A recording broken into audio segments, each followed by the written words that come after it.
But y'all, I'd rather go back to America and deal with the racism in America before I sit here in Africa and deal with the bullshit bribery, the bullshit fraud, the bullshit scams, the bullshit too expensive, the bullshit not having no snacks, the bullshit not having no food, the bullshit electricity, the bullshit hot water, the bullshit, what's that shit called that be coming down?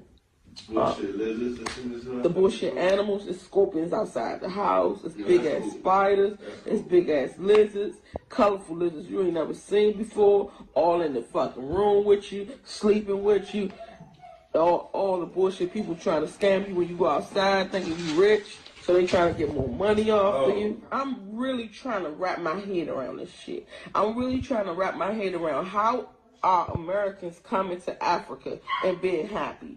Please comment down below, because for me, I'm ready to go.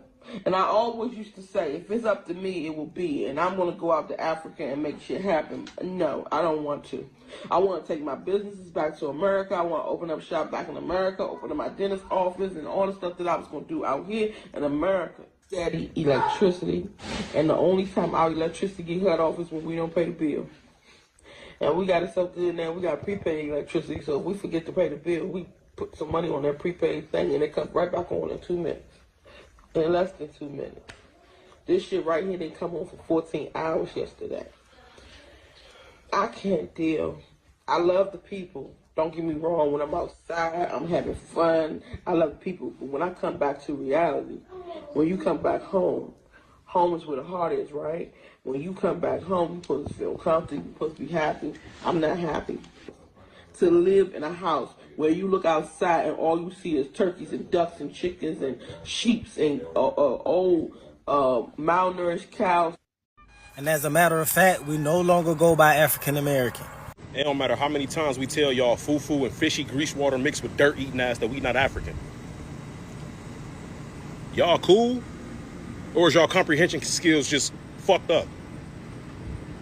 Malnutrition? Got y'all brain fucked up, brain rot? I don't mind the term African American. I don't want to be called African American. Why is that? I'm not African.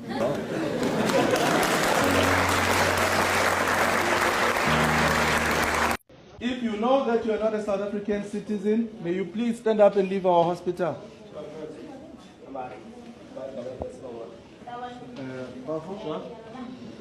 Thank you very much. Thank you, gentlemen. Thank you. If you are not a South African citizen, please leave our hospital. You need to go and seek medical attention from a private facility, not here anymore. We are supporting March in March organization. We have started already here to activate hospitals, and the message is very clear. We don't want foreign nationals, documents, no documents.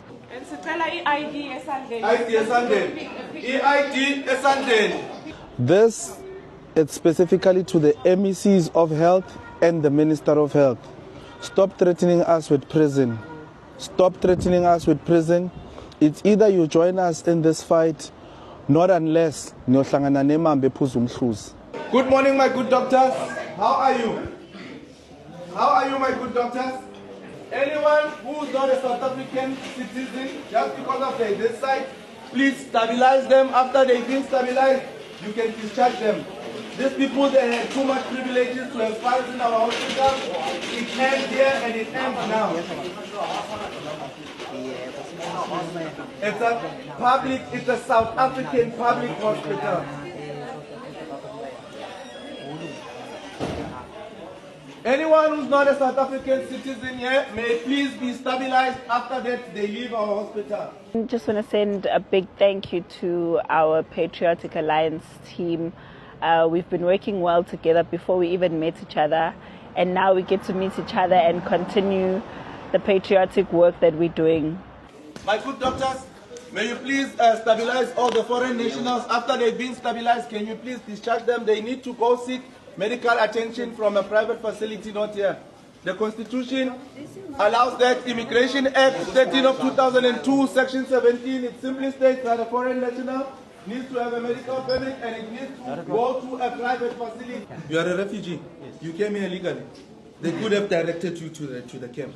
So they could have, whoever who allowed you to be a refugee here, not unless you bought your documents. So whoever who allowed you here. Whose problem is it? If I'm not South Africa doesn't even have a single doesn't have a refugee camp. I'm not in the camp. Okay. Whose problem is it if I'm not? Let me answer you then. Bring the camps I can go to. Okay. Which country do you come from? I'm from Congo. Congo. You're from Congo. What is the nearest country to Congo? If you're seeking refuge in South Africa, because according to foreign policy, you're supposed to go to must Ghana. migrate to them. You're So supposed you to cannot go to come Ghana. to South Africa, seek refuge in a wrong country and ask us silly questions, ma'am. No, the government. Which government? The government. Which government? Which government you're talking about? Let me tell you something. Shh, keep quiet. We don't have time to reason with foreigners. Leave, my guy. Let's go, ma'am. No. Let's go, ma'am. Shush. Leave. Leave. Let's go. We don't reason with foreigners. We don't want the reason. You ran away from your problems. You came here. You have your own government. Go vote there. We are not going to stop. We are not going to tone down the heat. We are going to intensify. When you get well, when you get on that hospital bed, just look at it. Next time when you come, when you want services, there won't be a next time. There won't be a next time. You must go to a private clinic or a private hospital. When you get well from our hospital bed, do not come back here. Here, we only allow South Africans only. All hospitals, all public hospitals in KZN, all public clinics in KZN are for South Africans only.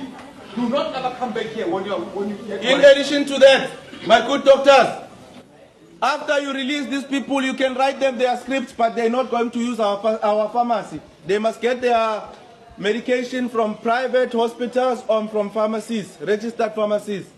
No one will get any medication from our hospital if you know that you're not a South African citizen. The whole of South Africa is a crime scene, and we are on the verge of war. It's either the government do the right things, and all the patriots, please, let's fight for our country, because we are on the verge of losing our country. I guess everything is clear. And my good doctors and good nurses, from now onward, you are not going to see anyone, whether they have asylum permit or whatever.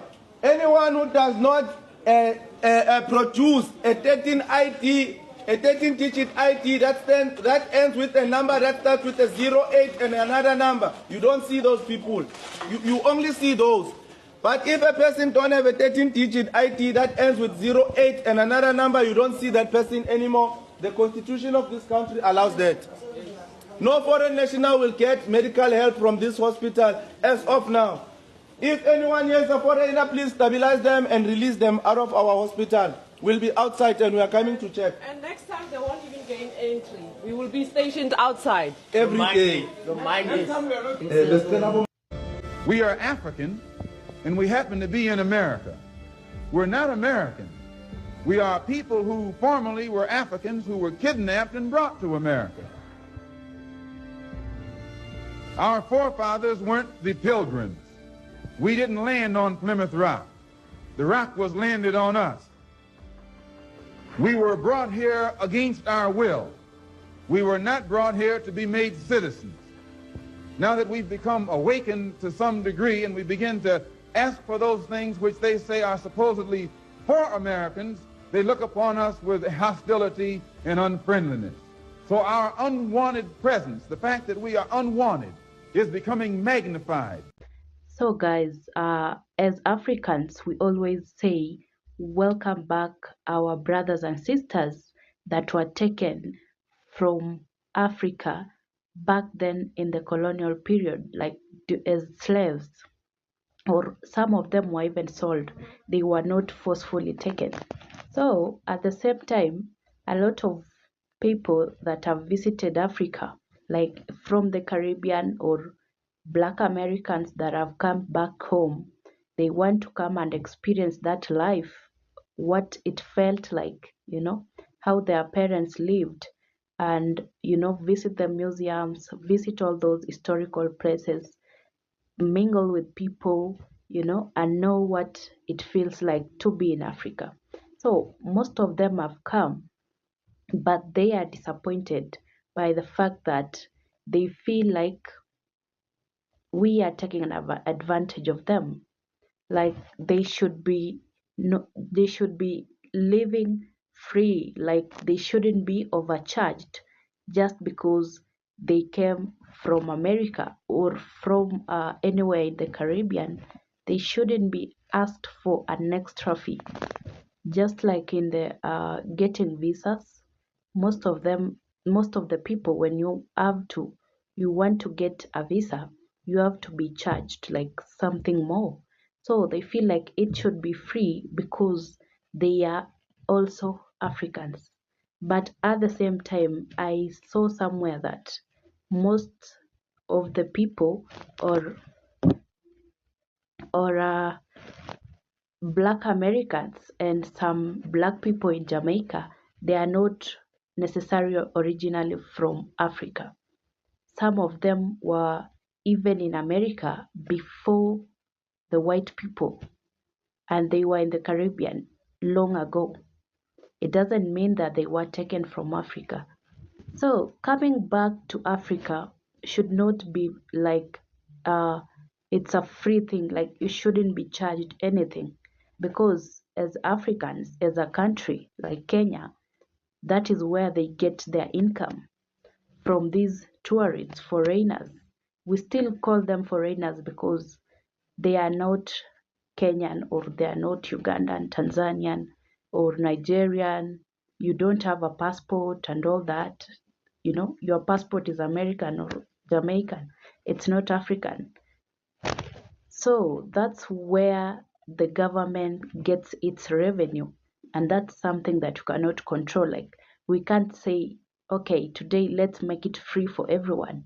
Okay, it's easier for someone in the US to get a visa to Kenya, but it's not free. You need to pay something. But one thing that this lady mentioned that I don't actually support is the people or the services that you are being offered, like the taxis and all those people working there, trying to get extra cash from them or trying to exploit you or asking you for a tip, which is not necessarily something that you should be asking. Someone should give it to you voluntarily. It shouldn't be something that you asking by, like it's by force. You have to give me something because I helped you around or because you came from the US. It's not supposed to be like that.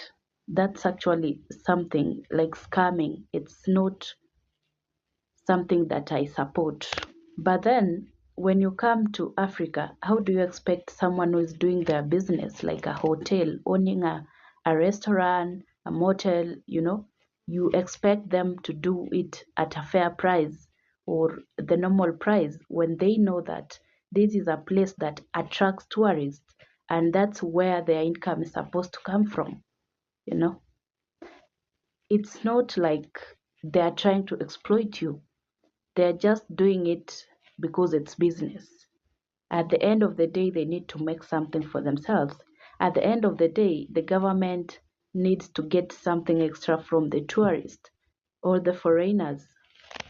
What would it look like if a lot of things are done, like the pricing of, let's say, the visiting national parks, museums, the pricing of a foreigner and a citizen is the same, you know?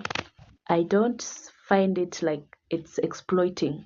It's not exploiting foreigners or these our brothers and sisters. So we still welcome you. We still want you guys to come back to Africa. Invest. Let's invest in Africa. Let's make it a better place, We need it to be that place where most of the people in Africa will not be leaving Africa to the US to get jobs. You can get jobs in Africa, So if you don't pay for the services, then that means there is no job for someone. Like there shouldn't be someone working because there is no pay for them. Since the day you were born, a guardian angel has been watching over you. He's seen your struggles, your regrets, your silent prayers.